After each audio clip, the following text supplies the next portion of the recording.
Shabbat Shalom, it's Rabbi Boxt here from Temple Kolemeth in Marietta, Georgia. This week's Torah portion is a double portion, Parashat Behar and Bechukotai from the book of Leviticus. Leviticus 25:1 through 27:34. So this particular Torah portion is especially important to me because my Torah portion for my bar mitzvah 26 years ago was Bechukotai. So this is a special meaning to me. In this double portion, we find the description of the sabbatical year. Every seventh year, all work on the land is to cease, and all of the produce from the land that's there becomes free for everyone to take. Also talks about the Jubilee year, which is there's 7 sabbatical cycles, and then there's the 50th year, which is the Jubilee year. All work on the land ceases, all indentured servants are freed, and all ancestral estates in the Holy Land that have been sold revert to their original owners. The laws against fraud and usury are also given here. God speaks about material prosperity that the Israelites will enjoy on the land if they keep God's commandments, and also speaks about a very harsh rebuke or exile that will happen if the Jews forget God and follow the laws or the evils or the gods of other peoples. However, God does say that even if the Jews are exiled outside of Israel, that God will still be with them and not cast them away, because after all, God has a covenant with them and does not want to destroy that covenant.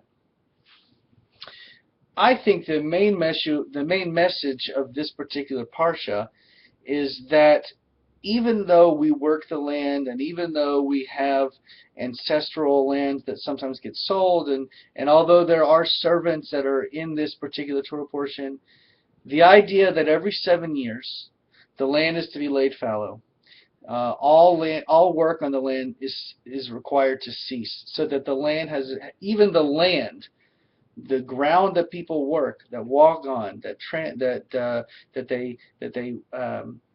they travel across, is able to have some time to not be worked, and that every 50 years, all of the ancestral lands that were sold and all servants are set free. This shows that all debts are wiped out. This shows that there's a definite time period for debts, that you cannot hold a debt on somebody for the rest of their life. And this is important because without these kinds of laws, there could be a society that would be run over by one particular family or several families, and there would be no equality among the people in the land. And that's obviously very important for our people and for all peoples. But also the fact that even in exile, God promises to be with us, to take care of us, shows the extent to the importance of the covenant, not only for us but also for God. This week we celebrate the bar mitzvah of Ben Simmons. He will be reading from the Torah, chanting from the Torah, teaching us about an important message from his reading, as well as chanting from the Haftarah and leading our congregation in prayer. We are excited to welcome him into the community of Jewish adults, understanding that this is a momentous occasion for all of us, especially for the Jewish community, as we welcome someone into our midst who is willing to take on the responsibilities of being a Jewish adult. Saturday morning at 11 o'clock in the East Cobb Park will be the final Junior Shabbat for this year, with Robin Schippel doing the music, myself doing the services and the prayers, and Sylvia Tenenbaum will be telling a very, very good story.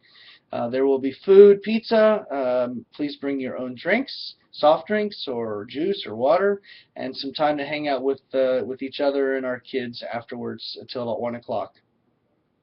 Always, you can go to our website, www.kolemeth.net, to find out all the amazing things that are going on here at Kolemeth in the future.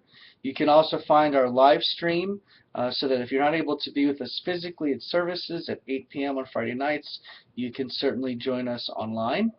Also, I want to mention a couple of events. We have the family retreat in September 25th through 27th.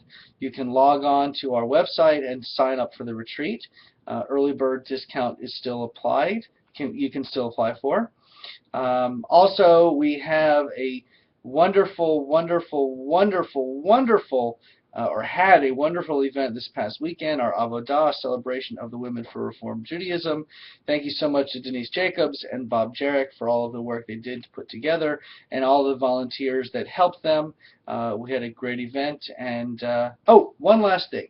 May 15th through 17th, Noah Aronson will be here.